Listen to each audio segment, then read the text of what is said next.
Le Zimbabwe n'avait plus sa propre monnaie depuis que celle-ci a été ruinée par l'hyperinflation, il y a 10 ans.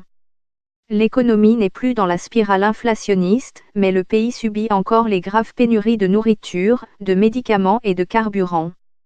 Le mois dernier, les autorités zimbabwéennes ont réintroduit le dollar zimbabwéen, qui devient la seule monnaie légale du pays.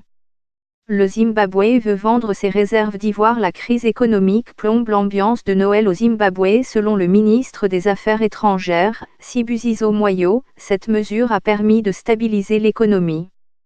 Reality Check, le service de fact-checking de la BBC, a examiné les principaux indicateurs économiques du pays avant et après la remise en circulation du dollar zimbabwéen. On craint et c'est compréhensible que le retour du dollar zimbabwéen entraîne un retour à l'hyperinflation chaotique, qui a détruit l'épargne et rendu les salaires insignifiants. La production de tabac tire la croissance économique au Zimbabwe. Les chiffres les plus récents donnent à penser que l'inflation a fortement augmenté au cours de l'année écoulée. L'introduction de la nouvelle monnaie arrive donc à un moment délicat pour l'économie zimbabwéenne. Le débat porte également sur la question de savoir si le chiffre officiel reflète avec précision l'augmentation des marchandises dans les magasins et les stations-service, par exemple. D'éminents économistes affirment qu'il est probable que le coût de la vie soit plus élevé que ne l'indiquent les chiffres officiels.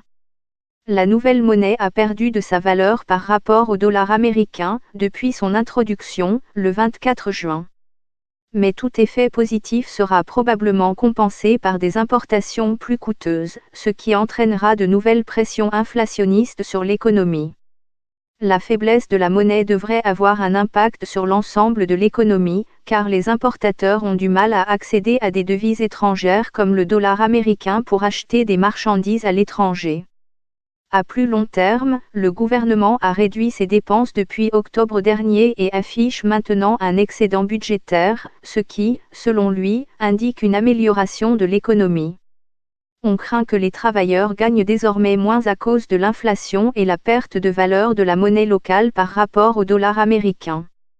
Le principal syndicat des travailleurs du secteur public du pays, l'Apex Council, déclare que les revenus ont chuté d'au moins $475 à seulement $47 actuellement pour le fonctionnaire le moins bien payé, depuis octobre dernier. L'Afrique australe veut la levée de l'interdiction de la vente de l'ivoire Zimbabwe. L'État restitue les fermes aux Blancs la semaine dernière. Cecilia Alexander, présidente de l'Apex Council, a dit qu'à cause des plans d'austérité du gouvernement, les travailleurs restent dans la pauvreté.